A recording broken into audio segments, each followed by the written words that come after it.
Hello and welcome to episode 19 of the Renault Master camper conversion. In this episode we're going to be fitting the Orion XS into the van, and now we are 2,000 miles into our road trip, and we're having to sort of scrimp on our electrics a bit, so we don't want to do that. We want to upgrade. I did put the wiring in for this van. I ran out of my budget to do the conversion and time really. We wanted to go on this trip. We're sort of just outside Gothenburg now, heading towards Norway, and we've probably got another 2,500 miles until we get to the top of Norway. We're not going to be going straight, we're going to be zigzagging to all the best spots, and we need more power, so we had to buy this. It was a lot more than buying in the UK, but we had to do it, so it's kind of come out of our budget for our trip, but we can't not have electric. You know, we ran out a couple of times and we don't want to damage the batteries, so we're adding in this DC to DC charger. We can't have a relay, split charge relay in this system, because I have LifePo batteries and an AMG battery on my starter battery. Also, the Orion XS is going to get a lot more power, so it's the best on the market, I believe, and I've gone for that. It costed me about 3,900 Swedish crowns, which is about £310. So it's a bit of a difference. It's about 25% more in the UK. My own fault for not putting it in before I went, but I'm just trying to chance the solar, which hasn't worked out too great for us. But we're here now, so we're going to get this installed and then we're going to carry on with our road trip. So I previously ran the cables through the van just in case I got into the situation. The hard work was already done.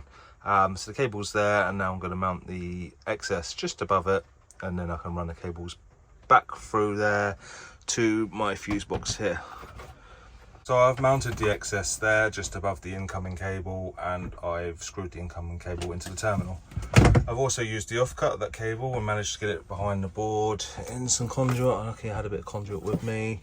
I need to cut the cable now. I've only got these pliers with me. I cut the cable with the pliers from the shop, but they just closed at 2 o'clock and it's about 2:10 now, so can't borrow them again.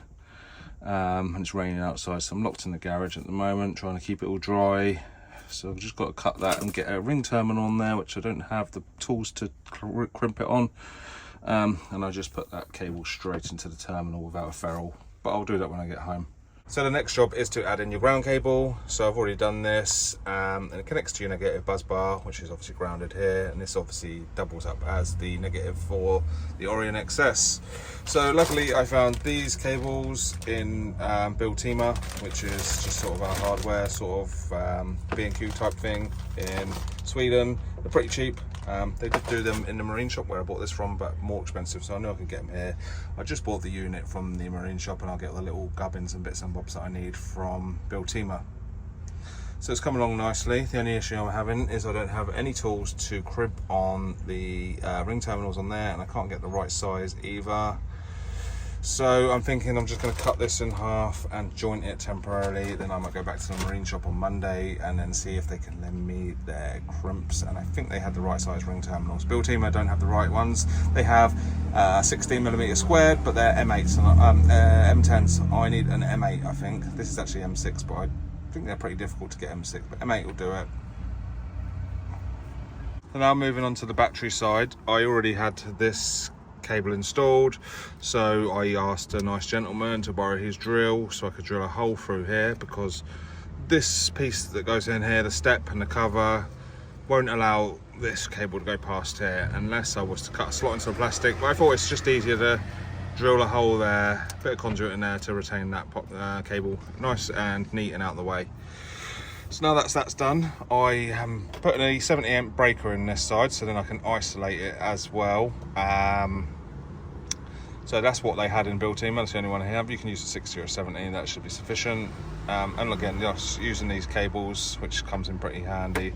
I'm going to mount that up under there, run the cable around to here. I have got enough room for another terminal on this terminal block, but I don't have the little bolts in there, so I might get them at a later date, but at the moment I can just bolt it onto this clamp there. There's the nut there, so I can undo that and put the terminal on there, and it's going to give me power. So at a later date I will just connect onto that and tidy this job up. But for now I'm on the road, I need power, so I'm going to do what I can with minimal tools just to get this job done, and then we can tidy it up a bit later. So now the breaker is fitted and it's also wired up to the battery. I can now fit the cable and connect it to the XS. So I don't have the right equipment to do this job, so I'm going to use part of this cable here and just join it onto there temporarily until I can get this end crimped and done properly. I also couldn't find any proper connectors, so I'm just using some hose clamps to tighten them together. But if it works, then why not? So now that is done and connected to the actual cable via a little bodge. So it's only a temporary one, just for a few days until I can get it sorted on Monday. Now I'm going to move to the back and get that done. So now it's all wired up. It's a bit of a bodge at the moment, but we need to generate some power, and then Monday I'll get it sorted. But that's all done, so now we can put it on. We also need to upgrade this to a 60 amp fuse as well. But for now that should be okay. So we're going to fire it up now, and then we can start generating power when we drive. After all connections are made, I just flick this trip there, which then turns that on, and then we'll go around to the back, and I've already done all this. So we're going to start by turning on the battery. Always do the battery first, so the battery isolator here, and then we turn on the solar after. Once that's done, and then we can connect the app to the Orion XS, and the pin code is on the other side. So you just type in that pin when you're connecting by Bluetooth, and then we can watch our Orion XS as it works on our phone. And we can also monitor it through there. So now, as you can see, I've had all my power off all day, so I'm in absorption, so I know I'm nearly fully charged. Once we get to float, and then I'll put the refrigerator back on. Because I'm in Gothenburg now, so I'm not going to be doing too much driving, so we're going to be relying off the solar.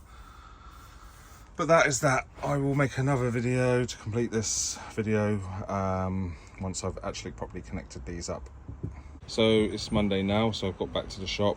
I bought these ring terminals, and the shop has kindly lent me their crimps to clamp these onto the cable. It wasn't ideal what I'd done, but it lasted the weekend. I taped it up, obviously. Just removed the tape to show you what I'd done. That is like a hose clamp. I tried to use the hose clamp with the bolt and it weren't working, so I just used some pliers, squeezed it on, and it seemed to have worked for the weekend. And it's been charging my battery very nice. So I really do rate this Orion XS. It's very good. Charges pretty quick. I'm getting like 700 watts and 50 amps most of the time. So yeah, I'm really happy with that. So now I'm going to get this job done properly.